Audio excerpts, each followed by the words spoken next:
Happy New Year's, everyone, and welcome to Invitation to a Conversation. I'm Pamela Bailey.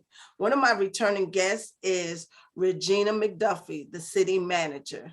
Good morning, Miss McDuffie. How you doing? Good morning, Miss Bailey. I'm fine, thank you. I'm happy to be in the new year and, just refreshing our activities, and, it's a life refreshment. Yes. So tell us, what is going on in the city? As you know, we said farewell to some elected officials, and then we greeted some new elected officials to the local government, and they happen to be millennials. So what can you tell us about what's going on in the city to become? Well, yeah, for me, Mayor Harvey was very instrumental in bringing me to Brunswick. So definitely that's a significant change for me, for him to be outgoing and leaving the city administration. So, I can't say I'm very happy about that, but I know, transitions are inevitable. This would be my 8th mayor. I worked for 6 different mayors when I was in Macon. So I figured, if I could survive the mayors in Macon, I can definitely survive the mayors in Brunswick. Mayors are unique in their visions for cities and in their methods and their ways of getting things done. So, but I'm happy to be able to work with the new millennials and, kind of work with them. I think they are very bright and have some really innovative ideas bring in. And, we certainly want to do everything to improve the city and make us more attractive in the future. And I think they'll have a lot to do with updating and making sure we are, staying in the digital race. So as you said, we have 2 millenniums in local government now. Do you think that it will make a big difference between the millenniums and the baby boomers on how they see the foregoing development of Brunswick? Yeah, I think there are very different pictures that, they have for the city. And, I don't think they'll, I think they will work together to make things happen. But, I have known millennials, they are different in the workforce. They are different in the home. So, they do bring a different vision to the table. A lot of times they are very conscientious of environmental issues. They're very conscientious of future, developments and things. So I found, especially as I have 3 children, and all of my 3 children are millennials. My oldest daughter is just on the brink, but my son and my youngest daughter are right in the smack middle of it. And they have their own opinions. And I'm sorry. I guess that your dogs didn't like you talking about your children. I'm gonna have to put them upstairs. I'm sorry.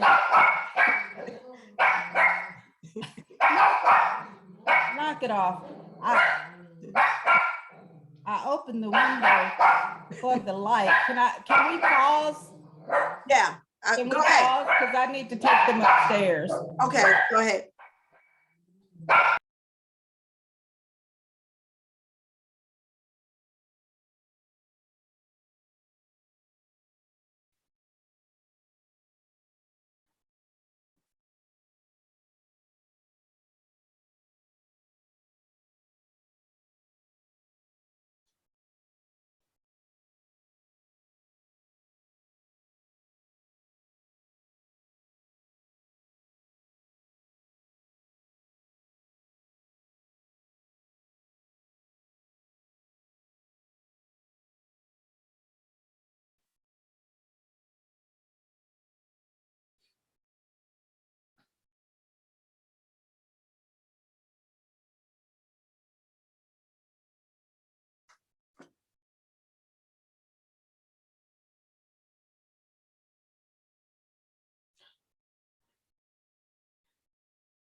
Hopefully Okay. you'll be able to edit that out. Yeah, you started talking about your children, and dogs didn't like that. No, actually they saw somebody outside, but anyway. Yes. But I was saying, well, my children are millennials and they have a, truly different perspective, not only of what their life should be, but what they want for the future. And they are very, vocal about, how things should be done, how things could be done. So the expectation is a lot different. And it's not necessarily, I think in most cases, it's a very new and bright perspective that we need. Mhm. So yeah, because when you do have those millenniums, that's a gateway to what is going on in their generation as far as lingo, their lifestyle, how they spend their money, and what kind of stores or businesses or homes they want to see. So the prior agenda that the commissioner has, do you think that it will be tweaked any particular way, or will the commission go on to the plans that were already in place prior to the new elected officials? Well, the plans put in place by the mayor and the commissioner are very generic and broad. But I think the new mayor has, specific plans and things that he would like to see move forward. So I believe that he will, kind of redirect some things that we have been doing, but a lot of it, it's a little bit on a higher scale than where, the city operations are. It has to do with future development. It has to do with changing in our environmental strategies and things like that. So hopefully, those things will be heightened and improved going forward. Right. So how are the parks, the things that were going on prior to the elections, how are those things coming to fruition? Are the parks completed, still working things out? Well, some of the parks are completed. We still have in Goodyear Park, we still have some major improvements there. The Orange Park project is just getting underway because the grant was just officially approved. So we will be moving forward with that. Most of the other improvements in the parks have been done. The only delays we've had is with equipment getting in or parts and things like that. But most of the repairs and things have been done in the parks. We are continuing to work on the squares downtown. And we are having a meeting on Monday, the 18th of January, about the Christmas lights, which is an interesting phenomena because I started, I really love Christmas lights and I think they're very appropriate and attractive. And I realized that Macon has a really strong Christmas light program. And I was really excited to see it when I was up there. And I talked to the guy who started it. And I was just amazed to find out how impactful the Christmas lights were on development downtown. It was like, that's what sparked the development downtown. And it was amazing. I didn't even realize it when I started, talking about it. Wow, that's interesting. So do you think they will have it year round? Because I know it takes a lot of time to put them up, take them down, and I'm sure they start a lot of months ahead of time for that, because Jekyll Island was really beautiful this year. It was. And the funny thing is, what they were saying was that people will drive, 45 minutes to an hour to go see Christmas lights. And I remember when my kids were little, my husband, we would drive up to Lake Lanier every year.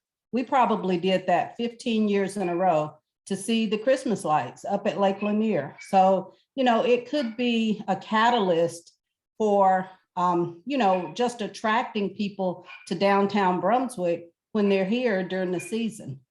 What do you think will be the number one, moving forward project that will be? Is it housing? Is it economic development? Which one will it be? Or will it be simultaneously? Well, I don't want to preempt the mayor and what he has. For me, it would be the housing initiative that we have going on. We have a lot of different areas that we are approaching that through, through the land bank, through the, supporting the tiny house developments, through the downtown residential developments, the apartment developments within the community, and looking at developing programs that will go public housing residents to home ownership, and looking at other home ownership programs. So we have a lot of different things right now, a lot of moving parts in terms of trying to provide housing, a better housing inventory in the city. So, if all of those things are successful, then we will move the needle for housing improvements in the community. And that's something that, I hope to continue to work toward as we go forward. The other one is, and this one is an immediate need, is public safety. You and I both realize that guns and shootings have increased, and this has been in the last year. And we have got to get, a handle on the public safety here in the community. And there are some things that I think, that we're going to be talking with the police department. I know the county police chief, had a press conference and talked about what they will be doing. And we certainly will be working in conjunction with them. But I think we have to take a very strong stance against guns in this community, because it's becoming a really, tremendous problem. Yeah, we just had a shooting, unfortunately, last night. Yes. So that's your stance, but how do we get up against the governor who's thinking about waiving permits for concealed weapons? That's something I think the mayor has a lot. He worked in Atlanta with the state legislature I think that's part of his experience and part of his background. And I think that's where he can be very effective in, advocating for things that will help cities in the fight against crime and gun control. So I think he can be instrumental in that area of speaking and, communicating with the legislators. Mm-hmm.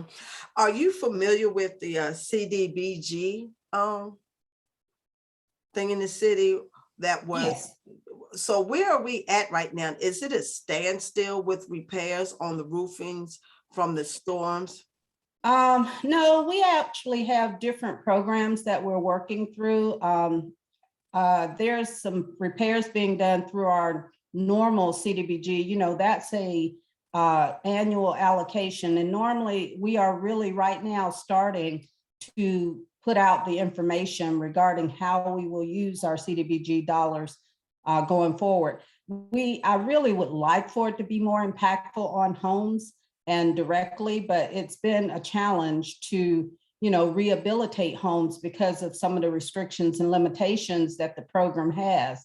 So we have been in the last year repairing roofs and doing minor, other repairs to homes, trying to ensure that we are providing service to the community. We also have the CDBG DR program, which is the disaster recovery program. And I think we had 48 eligible applicants. We had over 100 applicants, but once they went through the criteria and all of the reviews that have to be done to meet the eligibility, there was 48 applications. And we are looking to push forward with those rehabilitation and or reconstruction of homes through that program. So we are working to, distribute those dollars in the community. Okay, so there's no specific date when that will start or anything like that. The one for it's actually ongoing right now. I mean, we are ongoing with applications, and the DR program. I think all of the applications are being worked on like I said, I think there were 48 applications that made it through eligibility. As far as the CDBG regular program, it's kind of ongoing. It's not like it stops, but we do have, projects and limited money. So we basically have to work on how much funding we have and then the requests that we have, because some of them, again, if the criteria is that you can't spend more than 50% on rehabilitation of a home. And sometimes if a value of a home is too low, let's say that value is $30,000, we can't spend but $15,000. And that $15,000 is not going to get that home up to standard. So that's one of the problems that we've run into with administering the program. So we have kind of limited some of our work to the roofing, the windows and winterizations and that kind of thing. That makes sense. Where are we at? Where is the city at right now as far as infrastructure with the roads in the neighborhoods and things? That's a really good question. We have a listing of roads, and we did go through with the commission during December. And we developed this list from a roads assessment that we had done. And we are looking at, we will be putting about $1 million into road improvements over the next year. And we will be fixing most of the roads that are in critical condition. There's a lot of intersections that we'll be working on. We'll restripe roads that need to be restriped. Hopefully this time next year, there will be a market improvement in the roads in the city.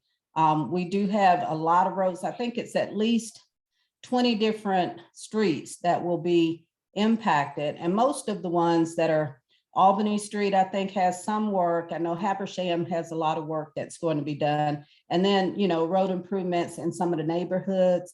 And then a lot of the intersections where we have water damage, they will be repaired. But one of the things I want to note is that, unfortunately, the water authority, they will come in and do work on a road.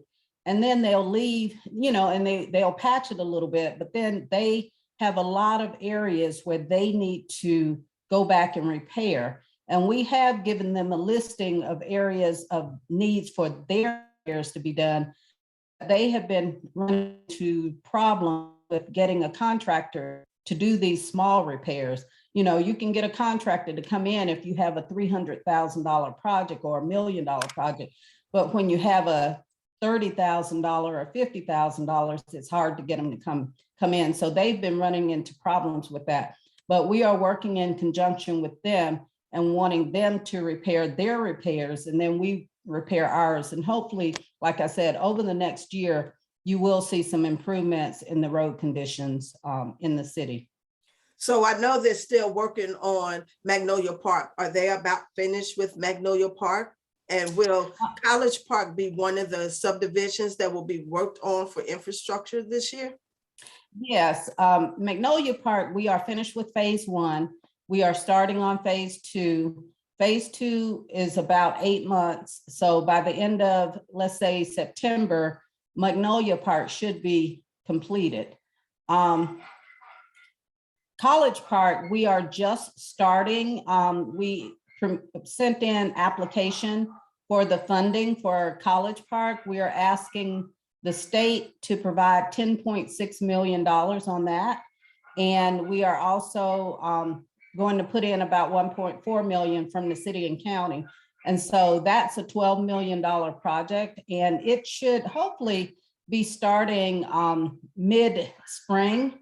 We will be, putting out bids for contractors and things like that. So we are hopeful that College Park will get started within by late summer. And then I don't know what the time frame, but I'm pretty sure it's probably going to take about 12 to 18 months for that project. Mm-hmm. You mentioned the tiny homes. Which tiny homes are you talking about, Hand in Hand or Golden Isles Veterans Village? Both. I think both are just really significant projects that we have. Homelessness has been an issue that's come to the forefront as well. And I'm hopeful that some of it's kind of a catch-22 when you look at homelessness, because, you try and provide resources, but are you increasing, you know, the number of homeless people in the community when you do that? Because people feel like, okay, if you have resources, then I'll come here for the resources. So it's kind of like, okay, if we take 30 people and put them in the tiny home, you know, village, is that going to reduce our numbers by 30 people in terms of what's being serviced downtown? Or is that going to bring more people here to, you know, for services? So it's a difficult equation to look at and impact.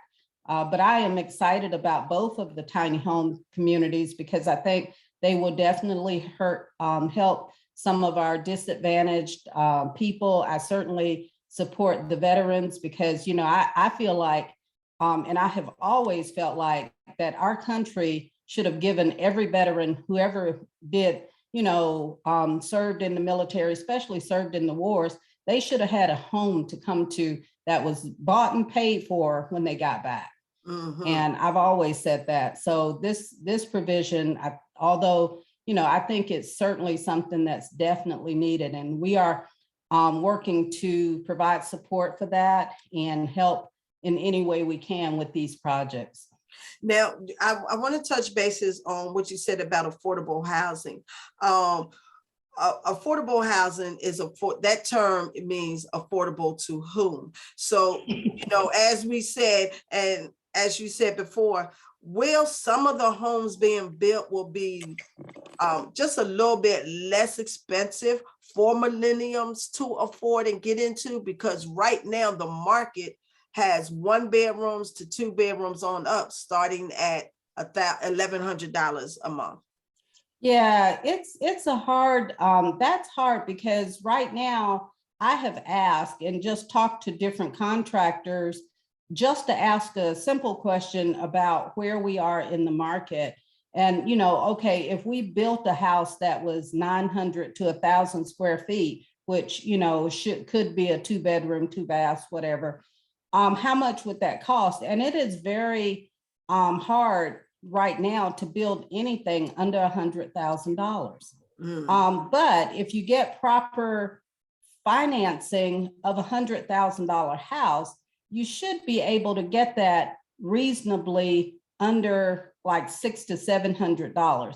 But of course, you go into that equation of interest rates, and then you go into the equation of credit rating, and all of that plays into, you know, how affordable a property can be. So those are some of the things that I think we have to help or assist with is, you know, interest rates, trying to get interest rates through the banks or the mortgage lenders, and then trying to get, you know, the credit reports, and credit as not such a big factor to deter people from having the ability, you know, to pay. All right. Are there any businesses coming to Brunswick soon? Well, I don't know of any specifics that are coming directly to Brunswick. I know that the county is getting a Buc-ee's, and from what I've been told, Buc-ee's is like getting Disney World. You know, I mean, it seems to have just a phenomenal impact on communities, and people, you know, come from all over to come to Buc-ee's. And, you know, anytime a business like that comes in, it brings sales tax dollars. And those sales tax dollars not only help us with our general operating funds, but with our capital funds if we pass the SPLOST. So, you know, Buc-ee's could have a tremendous impact on this community just because of how well known it is, how well supported it is, and how much money it brings in from the interstate. And have you been to a Buc-ee's yet? A Buc-ee's yet? Well, I tell you, my experience with Buc-ee's, there's one up in Perry. And me and my husband rode down to Buc-ee's one day just to see what it was like. But of course, this was during COVID, and it was so many cars there and so many people walking in and out. We didn't even get out of the car because it was over 500 cars in that parking lot. Well, and we were like, this is too much. So we didn't get out. But my daughter, she went to a Buc-ee's, the one that's down by Jacksonville. she was on her way back from Disney World and went to the one, I think it's somewhere near Jacksonville or south of Jacksonville. And she said it was wonderful. She said all of the fresh food that they have, she said it was almost carnival-like. I've been to the one in Warner Robins, and it is nice. I mean, they have lots of gas pumps. It's a one-stop shop. I mean, they have all kinds of food and everything. It's real nice. So is it going to be the outside of Darien, or where exactly is it going to be when it comes here? It's actually planned for the exit 42, which is just north of the rest area on 95. Okay. So it will be in Glenn County at that exit 42. Off it. I have no directions, intelligence. So. Okay, so if you are going north on I-95, once you pass, the exit, because I live off of the exit 38 where Sam's is. Okay. The exit where Sam's is. Yes. Once you pass that exit, the next exit off the highway north will be the exit. Okay, got you. I have directions. No, I am so happy for GPS and everything else. Yes. Well, thank you, Miss McDuffie. Is there anything else you would like to share with the audience that we can look forward to? What's happening this weekend with Martin Luther King weekend? Well, I know there was a breakfast on Friday, and there's going to be a parade or march on Monday. And there's some other activities around the community that they'll be having. I'm not familiar with as many or all of the ones that they have going on. The only other thing I'd like to mention is, we are working on a lot of projects where we have to go into negotiations with the county. And so we will be working hard to make sure we, properly represent the city in all of those activities. And again, I can't say enough about the SPLOST and how important it is for the community to support it. So other than that, I just want to thank you for your efforts in the community and all you do to get information out.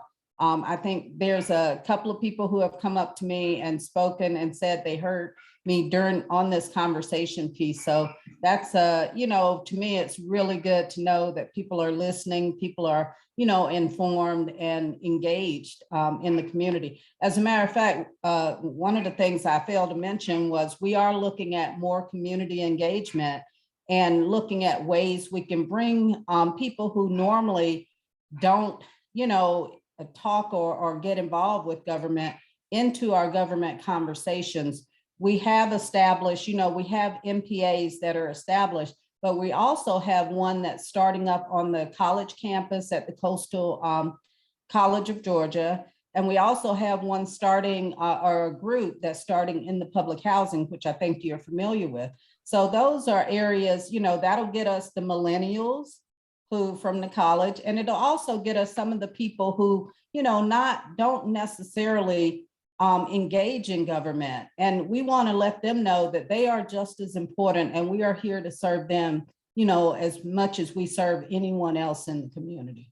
And that's one of the reasons why I started this show, was that I found out when I went into the community that there's still people that don't know that Mayor Harvey was the mayor and don't know who the mayor was or the city manager is. So my objective for this show was to bring to the people, those who are not in the community, like you said, whether it's government, houses, business, or what's coming new or what's leaving, of what's going on. And that was my objective for the show. But thank you for those accolades from those people. I just know by the numbers how many views I've had, so I'm trying to go live if I understand and find out how to do it. I like to do it like this and like the way I'm doing it, but I would like to do it live with people where they are and me in my space. Yes, but yeah, and I'll have to apologize for my puppies. I know they've been barking a lot this morning. Sorry about that. They're sometimes, I put them upstairs, but I can still hear them. So that's fine. There's a lot of dog lovers out here listening to this show. Well, that's good too. That's good too. Yes, so you come on every quarter, so the next time I'll probably see you is in April. And so until then, Miss McDuffie, it's always a pleasure to see you, and thank you for the information that you bring to us. And happy Well, New thank you. Happy New Year to you. Thank you so Thank you. much. You're welcome. Have a blessed day. You too. Bye-bye.